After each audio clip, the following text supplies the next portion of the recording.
যদি কেউ পরকালকে বিশ্বাস করত, খোদার কসম, যদি কাউকে 20 হাত 40 হাত যদি শিকলি দিয়েও তার পা, তার মাজা, তার হাত, তার গলা, এটাকেও যদি একেবারে শিকলে দিয়ে তালা দিয়ে আবদ্ধ করে ফেলে রেখে দিত, তারপরেও এই লোকটা ইশারা দিয়েও আল্লাহর নামাজ পড়তো।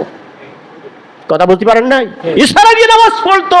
তার যদি অঙ্গ প্রত্যঙ্গ, এই সব অঙ্গ প্রত্যঙ্গ যদি পোকা হয়ে, কড়া কড়া পোকা হয়ে যদি পোকাগুলো এরকম এরকম করতো, শুধু জিহ্বাটাও বাকি থাকতো, তাও এই লোকটা ইশারা করে আল্লাহর উদ্দেশ্যে নামাজ পড়তো, যদি সে নিজেকে মোমেন বলে দাবি করে।